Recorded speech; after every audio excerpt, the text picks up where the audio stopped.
تمام تعریفیں اللہ تعالیٰ جل مجدہ الکریم کے لیے، درود و سلام نبی کرم نور مجسم شفیع معظم احمد مجتبیٰ جناب حضرت محمد مصطفیٰ صلی اللہ تعالیٰ علیہ وسلم کی ذات والا صفات کے لیے حمد و صلات کے بعد، عزیز دوستو، بزرگوں اور بھائیوں، انسان کھائے پیے سوئے جاگے تو اس کے جسم کی ضروریات پوری ہوتی ہیں، لیکن جب وہ اللہ کا ذکر کرتا ہے، نماز پڑھتا ہے، دعا مانگتا ہے، استغفار پڑھتا ہے، درود و سلام کے گجرے پیش کرتا ہے، تو پھر اس کی روحانی ضروریات پوری ہوتی ہیں۔ آج جس زمانے میں ہم وقت گزار رہے ہیں، لوگوں کی جسمانی ضروریات پوری کرنے کے لیے، غذائی ضروریات پوری کرنے کے لیے بہت سارے بندوبست کیے جا رہے ہیں، لیکن جتنا لوگ اپنی ظاہری ضروریات میں خود کفیل ہوتے جا رہے ہیں، اتنا ہی زیادہ وہ روحانی طور پر کمزور ہوتے جا رہے ہیں۔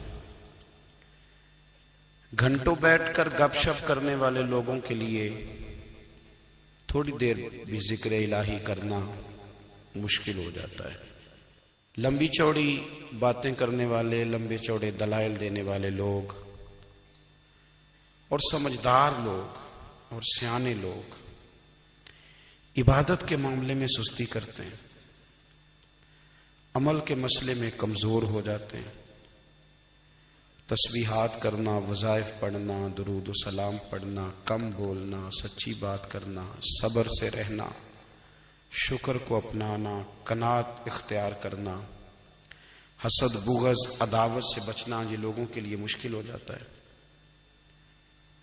پھر اس کا نقصان یہ ہے کہ معاشرہ ایک عجیب سی بے سکونی اور بے قراری کا شکار ہے۔ جیب میں بہت زیادہ پیسے رکھنے والا، خوش شکل نظر آنے والا، پیٹ بھر کے روٹی کھانے والا شخص بھی ڈھونڈتا پھرتا ہے کہ آخر میں پریشان ہوں کیوں۔ آپ انسانیت کی تاریخ پڑھیں گے تو آپ کو معلوم ہوگا کہ انسان نے کبھی پتھر کی پوجا کی، کبھی معاذ اللہ چاند سورج کی، درختوں کی، بتوں کی پوجا کی۔ معاذ اللہ یہ غلط ڈائریکشن پہ تو چڑھ گیا، لیکن ایسا نہیں ہے کہ کوئی بندہ دنیا میں آیا ہو اور کسی کی اس نے عبادت نہ کی ہو۔ اس لیے کہ اللہ تبارک و تعالیٰ نے جس طرح ہمارے جسم میں کھانے کی طلب رکھی ہے، پینے کی طلب رکھی ہے، سونے کی طلب رکھی ہے، اسی طرح اللہ تعالیٰ نے عبادت کے لیے طلب رکھی ہے جسم میں۔ یہ تو ہوا کہ انسان گمراہ ہو گیا، غلط رستوں پہ چل نکلا، اس نے جھوٹے معبودوں کی طرف معاذ اللہ توجہ کر لی، لیکن وہ کسی نہ کسی کے سامنے جھکتا رہا، کیونکہ اس کے وجود میں طلب تھی، شوق تھا اسے کہ وہ عبادت کرے۔ اللہ تبارک و تعالی جب مسلمان کو توفیق دے اور اللہ کی بارگاہ کی جانب وہ رجوع کرے، تو پھر اس کا رویہ یہ ہونا چاہیے کہ اس کی توجہ ہو اللہ کی جانب۔ ہمارے ہاں تسبیحات پڑھ لی جاتی ہیں اگر کبھی موقع ملے، لیکن وہ خاص انہماک، وہ خاص شوق، وہ خاص ذوق اللہ تبارک و تعالیٰ کی عبادت کا، ایک ہوتا ہے نماز پڑھنا، ایک ہوتا ہے اہتمام کے ساتھ نماز پڑھنا، یعنی ذرا وقت پہ اٹھنا، ذرا صحیح کر کے وضو کرنا، ذرا شوق سے مصلی بچھانا۔ ایک ہوتا ہے تسبیح پڑھ لینا، اور ایک ہوتا ہے ذرا تھوڑا سا نا شوق کے ساتھ اللہ کو یاد کرنا۔ آپ کبھی جو میں نے آیت کریمہ پڑھی، اس کی آپ شان نزول دیکھیں۔ نبی کریم صلی اللہ تعالی علیہ وسلم کے نا کچھ صحابہ اللہ کی محبت کے شوق میں حضور کی بارگاہ میں حاضر ہوئے، اور انہوں نے آ کے عرض پتہ کیا کیا؟ عرض کرنے لگے یا رسول اللہ صلی اللہ تعالی علیہ وسلم سالوں بیت گئے ہیں سجدے کرتے ہوئے، حضور سالوں بیت گئے ہیں تسبیح پڑھتے ہوئے، سالوں بیت گئے کہتے ہوئے کہ سبحان اللہ وہ پاک ہے، ہمیں سالوں بیت گئے یہ کہتے ہوئے کہ اللہ اکبر وہی سب سے بڑا ہے، سالوں بیت گئے کہتے ہوئے کہ الحمدللہ ساری تعریفیں اللہ کے لیے، سالوں بیت گئے اس کی تسبیح کرتے، تحلیل کرتے، تکبیر کہتے۔ حضور اب نہ ہمارا اپنے رب سے ملنے کو جی چاہتا ہے، کبھی اے حقیقت منتظر نظر آ نہ لباس مجاز میں، لاکھوں سجدے تڑپ رہے ہیں میری جبین نیاز میں۔ اور اقبال کہنے لگے کہ تیرے عشق کی انتہا چاہتا ہوں، تو میری سادگی دیکھ کیا چاہتا ہوں، میرا ذرا سا تو دل ہے مگر شوق اتنا، میں وہی لن ترانی سنا چاہتا ہوں۔ میرا بھی دل کرتا ہے کہ اللہ میں تجھے کہوں میں تجھے دیکھنا چاہتا ہوں، جس طرح حضرت موسیٰ کلیم علیہ السلام نے کہا تھا، اور تو مجھے کہے کہ لن ترانی تو نہیں دیکھ سکتا، ذرا سا تو دل ہے مگر شوق اتنا، میں بھی وہی لن ترانی سنا چاہتا ہوں۔ پھر کہنے لگے بھری بزم میں راز کی بات کہہ دی، بڑا بے ادب ہوں سزا چاہتا ہوں۔ دیکھو سب لوگوں کے بیچ ہی میں نے یہ کہہ دیا۔ میرے عزیز صحابہ نا شوق میں، کتنے سارے لوگ ہیں آپ، کتنی ماشاءاللہ بڑی تعداد میں آپ آئے، ہم بھی کبھی اس شوق میں گئے ہیں کہ ہمارے رب کو دیکھنے کو دل چاہتا ہے، ہمارا جی چاہے وہ کبھی ہمیں ملے، ہم کبھی اس کی زیارت کریں، اس کی بارگاہ کرم میں ہم حاضر ہوں۔ صحابہ نے عرض کیا یا رسول اللہ صلی اللہ تعالی وسلم ہمارا رب کہاں ہے؟ ہمارا نا اپنے رب کو دیکھنے کو جی چاہتا ہے۔ جب صحابہ نے یہ عرض کیا تو اللہ نے قرآن مجید نازل کیا، فرمایا وَإِذَا سَأَلَكَ عِبَادِي أَنِّي فَإِنِّي قَرِيبٌ، محبوب جب میرے بندے آپ کی بارگاہ میں آ کے میرے بارے میں پوچھے نا تو ان سے کہہ دینا میں ان کے قریب ہی ہوں، قریب ہی ہوں۔ دلیل کیا ہے؟ آئی اذا دان، یہ جب بھی مجھ سے دعا مانگیں گے میں ان کی دعاؤں کو قبول فرماؤں گا، میں ان کے قریب ہوں، میں ان کے قریب ہوں، یہ جب بھی دعا مانگیں گے نا میں قبول کروں گا، میں ان کے قریب ہوں۔ اللہ تبارک و تعالیٰ کے بندے اللہ سے محبت کرتے، رب کی بارگاہ میں جھکتے، اس کو اپنے دکھ سناتے، اس کے پیارے محبوب صلی اللہ تعالی علیہ وسلم کا وسیلہ لے کے اس کے حضور حاضر ہو جاتے، پیشانیاں سجدوں سے روشن ہوتی۔ ہم نا ہر چیز کے لیے وقت نکالتے ہیں، ہر چیز کے لیے، لیکن عبادت کے لیے وقت نہیں نکالتے۔ ہر شے آباد ہے، ہر شے، ہماری فیس بک بھی آباد ہے، واٹس ایپ بھی آباد ہے، ہمارے ٹویٹر بھی آباد ہیں، ہماری ہر چیز آباد ہے، سب سے کم آباد ہمارا مصلی رہ گیا ہے، سب سے کم۔ وہ لوگ اب ڈھونڈنے سے ملتے ہیں جن کی بغل میں مصلی ہوتا تھا۔ میرے بھائی آپ کتنا کو دنیا کے پیچھے بھاگو گے تھکا دے گی، کتنا دولت کے پیچھے بھاگو گے تھکا دے گی۔ آپ جب اپنی زندگی میں جمع تفریق کرو گے نا تو مرتے وقت احساس ہوگا کہ سارا کچھ تو لوگوں کے لیے کیا، اپنے لیے تو کر ہی کچھ نہیں سکے۔ اور ہم عبادت کے معاملے میں بہانے بازی بھی کرتے ہیں، ہم کہتے ہیں اوہو رزق کمانا بھی تو عبادت ہی ہے نا، تو میں حلال روزی کے لیے جا رہا ہوں یہ بھی تو عبادت ہے نا۔ میری طرح کے لوگ کہہ دیتے ہیں کہ میں سویرے اٹھ کے مدرسے میں کچھ اسباق دیکھتا ہوں تو یہ بھی تو عبادت ہے، میں بیان کرنے کے لیے مطالعہ کرتا ہوں تو یہ بھی تو عبادت ہے نا، اتنے لمبے سفر کر کے ملک میں دنیا میں گھومتا ہوں تو یہ بھی تو میں عبادت ہی کر رہا ہوں۔ اب اسپیشل نفلوں کے لیے وقت کس طرح نکلے، اسپیشل کر کے تسبیح میں کیسے چلاؤں، میں سارا کچھ ہم بہانے بنا لیتے ہیں نا۔ میرا سوال یہ ہے کہ یہ ساری باتیں صحابہ کو، نبی کریم کو، دیگر لوگوں کو بھی تو پتہ تھی نا، لیکن آپ غور تو کریں 23 سال حضور کو وقت ملا، مختصر وقت ظاہراً تبلیغ کرنے کے لیے، پوری دنیا میں دین بھی پھیلانا ہے۔ گھر میں 11 ازواج ہیں، 4 بیٹیاں ہیں، ان کی اولادیں، سارے کام کاج بھی دیکھنے ہیں، لیکن سیدہ طیبہ طاہرہ حضرت عائشہ صدیقہ رضی اللہ تعالیٰ عنہ فرماتی ہیں سارا دن تبلیغ کرتے، ہر غلام کے دکھ سنتے، گھر میں آتے تو اپنے گھر والوں کا خیال کرتے، کام میں ہمارا ہاتھ بٹاتے۔ قربان جاؤں، کہتی ہیں زمانہ سارا سو جاتا لیکن آمنہ کے لال مصلی بچھا لیتے۔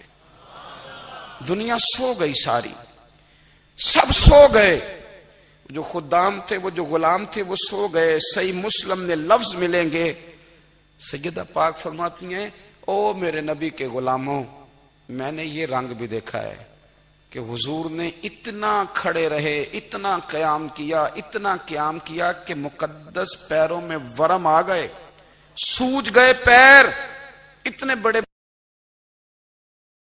دل پہ ہاتھ رکھ کے نہیں بتا سکتا کہ میرے کبھی نماز میں پیر سوج گئے ہوں، کوئی نہیں بتا سکتا۔ بچوں کی روٹی کماتے تھک گئے، بات الگ ہے، ہم سیر کرنے گئے تو تھک گئے، بات الگ ہے، لیکن عبادت میں یہ بھی تو مسلم شریف ہے نا، یہ بھی تو دین ہے نا، یہ بھی تو حضور کی سنت ہے، یہ بھی تو وہ چیز ہے جو کریم کی آنکھوں کی ٹھنڈک ہے۔ سیدہ فرماتی ہیں پیروں میں ورم آ گئے، اور ساری رات ہی حضور نے نماز پڑھی اور ایک ہی آیت بار بار دہرائی۔ مسجد نبوی میں بلال حبشی نے فجر کی اذان دے دی اور حضور ابھی مصلی پہ تھے، کریم فارغ ہوئے۔ میں نے عرض کی یا رسول اللہ صلی اللہ علیہ وسلم، آپ کے تو صدقے اللہ اگلے پچھلوں کے گناہ معاف کرے گا، تو آپ اتنی آہوزاری کیوں فرماتے ہیں؟ آپ تو شفیع ہیں، آپ تو انبیاء کے امام ہیں۔ تو حضور نے فرمایا عائشہ تم نے گنوایا ہے نا میرے اللہ کی مجھ پر کتنی رحمت ہے، افلا اکون عبدا شکورا، فرمایا اگر اس نے اتنی نعمتیں دی ہیں تو کیا میں اس کا شکر گزار بندہ نہ بنوں؟ میں شکر گزار بندہ نہ بنوں اس کا؟ پھر اگر اتنی نعمتیں اس نے دی ہیں، مجھے اتنا نوازا ہے، تو پھر میں اس کے سامنے سجدے نہ کروں؟ او میرے بھائی، بڑے قابل فخر لوگ ہیں ہم کہ ہم نبی پاک کے غلام ہیں، ہم قابل فخر ہیں کہ نبی کریم کے غلام ہیں۔ کیا کبھی اس غلامی کے شکرانے میں بھی دو نفل پڑھے کہ یا اللہ تیرا شکر ہے تو نے ہمیں حضور کا غلام بنایا ہے؟ یاد رکھیں کہ اپنی روحانی زندگی کو آباد کریں، استغفار پڑھیں، تسبیحات کریں۔ حضرت عبداللہ ابن عمر رضی اللہ تعالیٰ عنہ حضرت عمر کے صاحبزادے، مکہ مکرمہ میں ان کی قبر ہے۔ میں نے جب انہیں پڑھا تو مجھے ان سے بڑا پیار ہو گیا، لیکن آپ کو پتہ ہے وہاں جا کے کسی شخص کا مزار تلاش کرنا یا پوچھنا ایک مشکل کام ہوتا ہے۔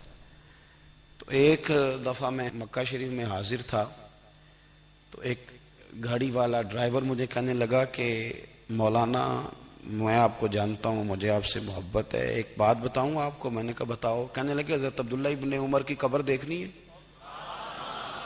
میں نے کہا یہ تو نہیں کہہ رہا، یہ کسی نے بندوبست کرایا ہے، یہ اللہ نے تیرے دل میں بات ڈالی ہے، یہ ہو گیا تو لے چل مجھے۔ حضرت عبداللہ ابن عمر کو نبی پاک نے فرمایا تھا راجل صالح، یہ نیک بندہ ہے، یہ متقی آدمی۔ حضرت عبداللہ ابن عمر رضی اللہ تعالیٰ عنہ سیدنا فاروق اعظم رضی اللہ تعالیٰ عنہ کے صاحبزادے ہیں، اور ان کی ہمشیرہ سیدہ حفصہ رضی اللہ تعالیٰ عنہ حضور کی زوجہ محترمہ۔ ایک دن اپنی ہمشیرہ سے کہنے لگے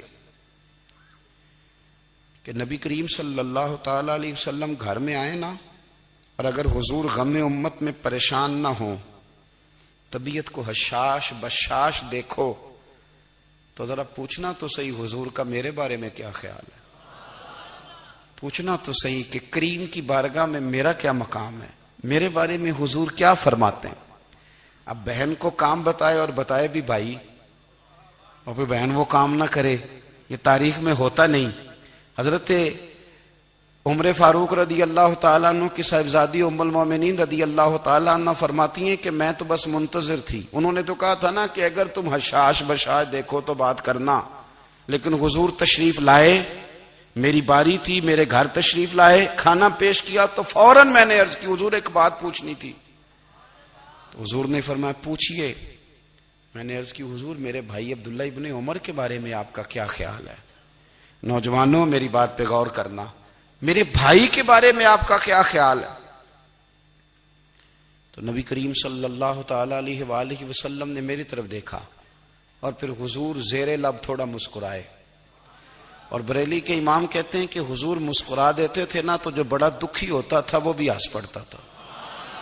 اب سوال پیدا ہوتا تھا کہ پھر تو اس مسکراہٹ کے لیے انتظار کرنا پڑتا ہوگا کئی کئی مہینے کہ حضور مسکرائیں تو رونے والے ہنسیں، تو اعلیٰ حضرت فرماتے نہیں، انتظار نہیں کرنا پڑتا، یہ مسکراتے رہنا تو حضور کی عادت ہے۔ جس کی تسکین سے روتے ہوئے ہنس پڑے اس تبسم کی عادت پہ لاکھوں سلام۔ یعنی یہ تو عادت ہے حضور کی مسکراتے رہنا، اس کے لیے انتظار نہیں کرنا پڑتا۔ بھائیو آپ خیال رکھیں گے، غور کریں گے، حضرت عبداللہ ابن عمر رضی اللہ تعالیٰ عنہ کے بارے میں پوچھا تو سیدہ فرماتی ہیں کہ نبی کریم صلی اللہ تعالیٰ علیہ وسلم نہ زیر لب مسکرائے اور فرمایا حفصہ تیرا بھائی ہے تو اچھا، لیکن میں نے سنا ہے کہ عشاء کی نماز پڑھتا ہے تو فجر تک سویا ہی رہتا ہے۔ او نوجوانوں، 10 بجے تک سونے کی بات نہیں ہوئی، 9 بجے تک سونے کی بات نہیں ہوئی، 11 بجے اٹھنے کی بات نہیں۔ حضور فرمانے لگے میں نے سنا ہے کہ عشاء کی نماز پڑھ کے سو جاتا ہے اور فجر تک سویا ہی رہتا ہے، اسے چاہیے کہ تہجد کے وقت اٹھا کرے، اللہ کی بارگاہ میں حاضر ہوا کرے، آہوزاری کرے، سجدے کرے، عبادت کرے، اٹھتا ہے اور فجر میں جا کے اٹھتا ہے۔ حضرت جناب حفصہ رضی اللہ تعالیٰ عنہ کہتی ہے میں نے جناب عبداللہ ابن عمر کو پیغام دیا اور میں نے کہا میرے جوان بھائی سن، نبی پاک نے فرمایا ہے تو اچھا پر تہجد میں نہیں اٹھتا، نفل نہیں پڑھتا۔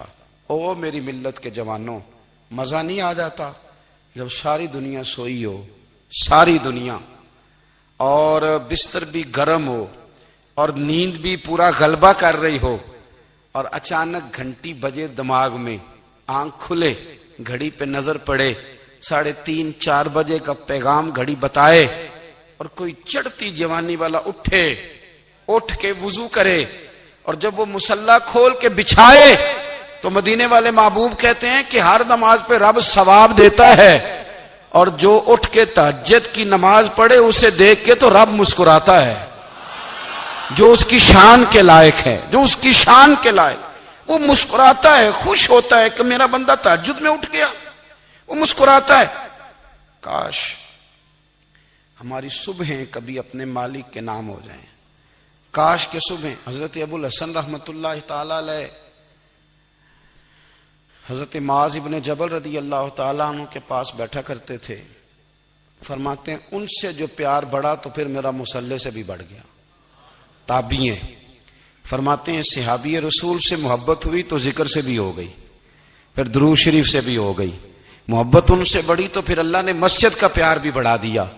آپ فرماتے ہیں کہ میری ہر وقت طبیعت چاہتی تھی کہ بس اللہ اللہ کروں، بس اللہ اللہ کروں، بس نہ میں ذرا تھوڑی جان چھڑاؤں لوگوں سے، کوئی 10 منٹ ملے تو میں کوئی 4 نفل پڑھ لوں، میں تھوڑا سا نہ بچوں لوگوں سے، اور مجھے تسبیح ملے تو میں نہ کوئی 400-500 دفعہ استغفار پڑھوں، سبحان اللہ، الحمدللہ، اللہ اکبر، لا حول ولا قوت الا باللہ، میں نہ تسبیحات پڑھوں۔ فرماتے ہیں کہ بچے تھے گھر میں 6-7، غربت تھی، کام ملتا کوئی نہیں تھا، اور میں کام چور نہیں تھا، کام ڈھونڈتا تھا، پر اللہ کی قدرت کے کام نہیں ملتا تھا۔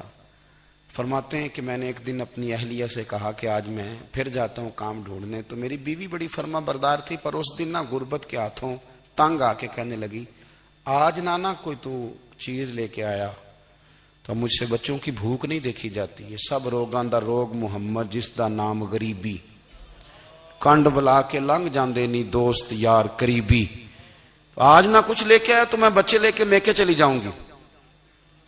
شیخ فرماتے ہیں کہ میں بڑا پریشان گھر سے نکلا، پر میں نے صبح سے لے کے زور تک کام ڈھونڈا، کام ملا کوئی نہیں، تو میرے دل میں خیال آیا چلو کام نہیں ملتا تو اللہ اللہ تو کرے نا، چلو بندوں کی مزدوری نہیں ملتی تو رب کریم کی عبادت ہی کرتے ہیں۔ فرماتے ہیں کہ میں نے نا فرات کے پانی سے وضو کیا، نہر کے، شدید دھوپ تھی، ساتھ ریت تھی اور ریت تپ رہی تھی، میں نے اپنا رومال وہیں مصلی کے طور پر بچھا لیا، اور فرماتے ہیں کہ زور سے لے کر عصر تک نماز پڑھی، دھوپ بھی پورے زور پہ، پر میرے سجدے کا ذوق بھی پورے زور پہ۔ فرماتے ہیں سورج بھی چمک رہا ہے اور رب کی عبادت کا ذوق بھی پورے زور پہ، میں سجدہ کروں تو پھر میرا اٹھانے کو جی نہ چاہے، میرے استاد لکھا کرتے تھے، یہ ان کا شعر ہے، وہ کہا کرتے تھے مجھے سوز دے، مجھے ساز دے، اور مجھے نیم شب کا نیاز دے، دم سجدہ خود کو میں توڑ دوں، مجھے ایسا ذوق نماز دے۔ اور میں تیری بہار کا پھول ہوں، میں کھلا بھی ہوں تو تیرے لیے، مجھے میری شاخ سے توڑ لے، مجھے اپنی زلف کا ناز دے۔ بھائی فرماتے ہیں کہ عصر تک میں نے نفل پڑھے، دل ڈھلنے لگا، عصر کی نماز پڑھی اور میں وہاں سے چلا۔ اب میں جب نکلنے لگا تو دل میں خیال آیا کہ چھوٹی چھوٹی دیواریں ہیں گھر کی، بغیر کچھ لیے جاؤں گا تو بیوی دور سے دیکھے گی تو شور کرے گی کہ پھر خالی ہاتھ آ گیا ہے۔ کہتے میں نے اپنی اسی رومال میں جس پہ میں نے نماز پڑھی تھی نا، رومال میں کیا عقیدے پنجابی صافہ کہتے ہیں، اسی میں نا میں نے کچھ ریت بھر لی کہ وہ دور سے دیکھے گی تو سمجھے گی کچھ لے کے آیا ہے، چلو جا کے اسے بتا دوں گا کہ آج پھر مزدوری نہیں ملی۔ کہتے ہیں وہ ریت لے کر جب میں گھر میں گیا تو پہلے بیوی دروازے پہ کھڑی ہوتی تھی، پوچھتی تھی خالی ہاتھ آ گئے ہو؟ آج میں نے دیکھا تو ہے ہی کوئی نہیں۔ فرماتے ہیں میں اندر داخل ہوا، سلام لیے، کونے میں نے وہ رومال رکھ دیا اور میں نے آواز دی کہ بھلی مانس کہاں ہو؟ تو وہ کہنے لگی آپ منہ ہاتھ دھو لیں، میں روٹی لے کے آئی۔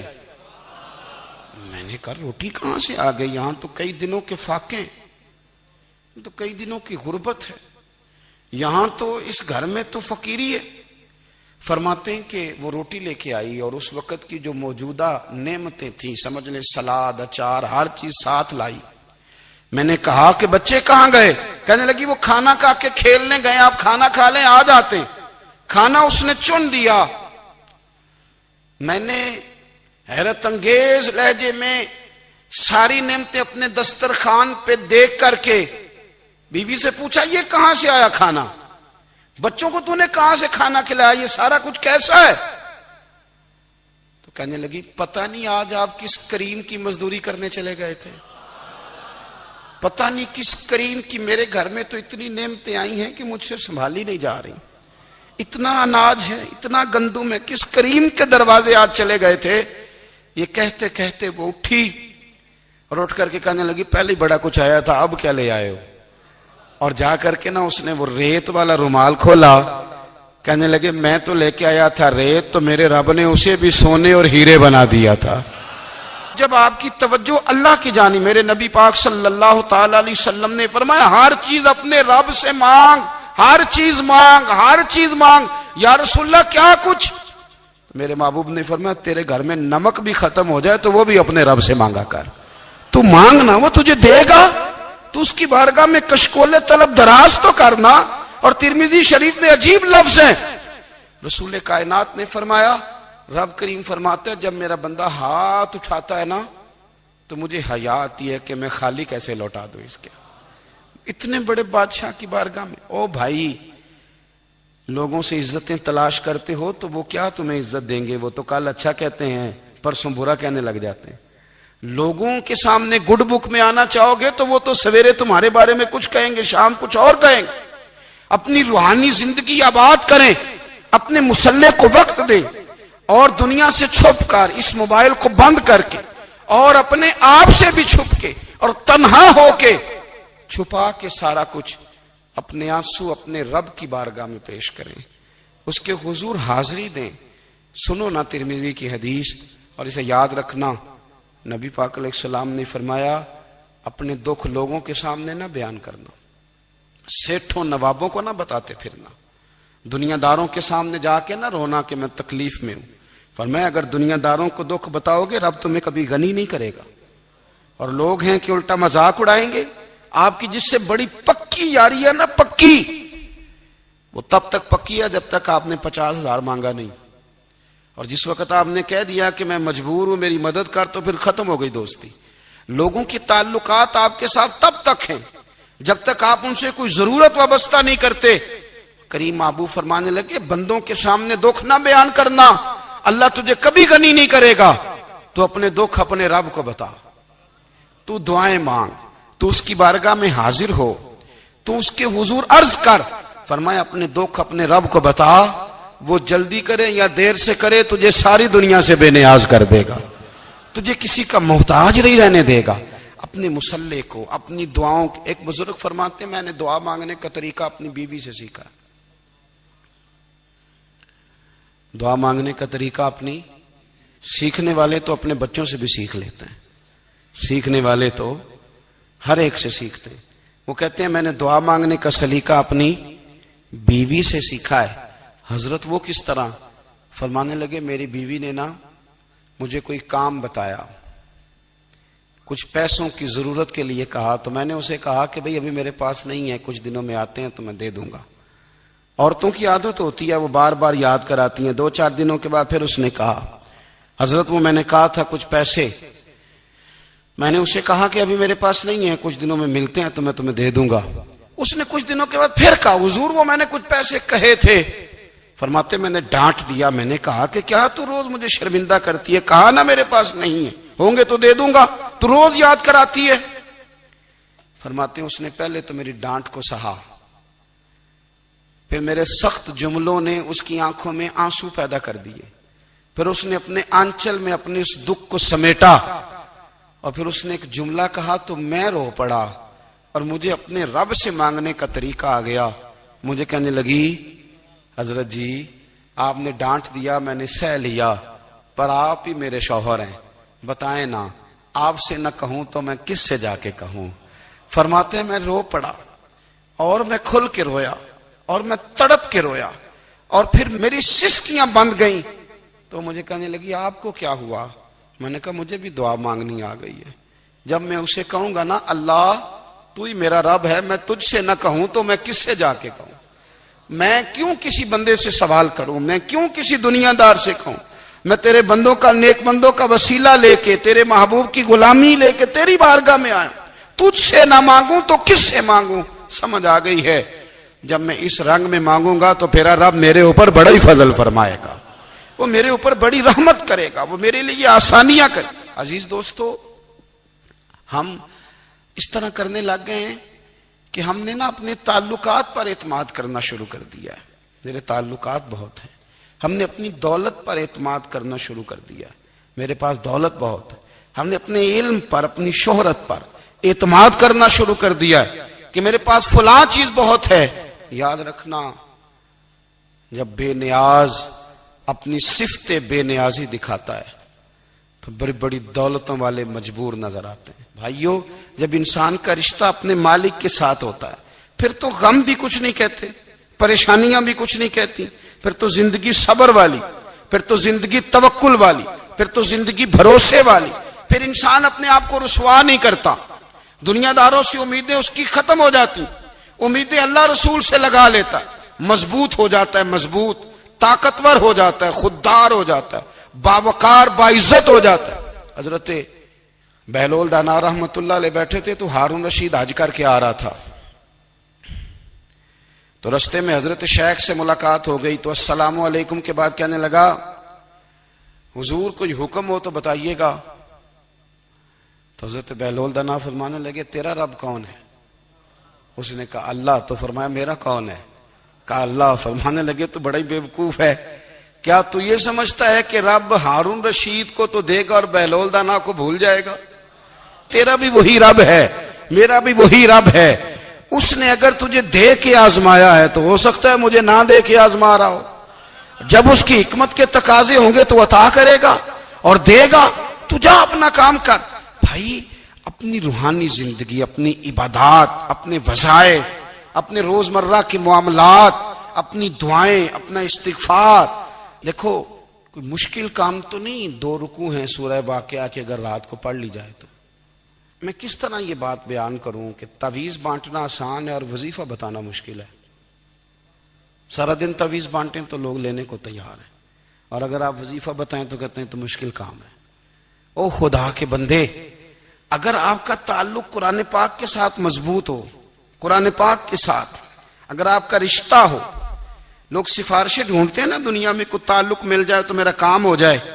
دنیا میں اتنا مشکل معاملہ ہے، آخرت میں مجھے بتائیے گا کتنا مشکل معاملہ ہوگا.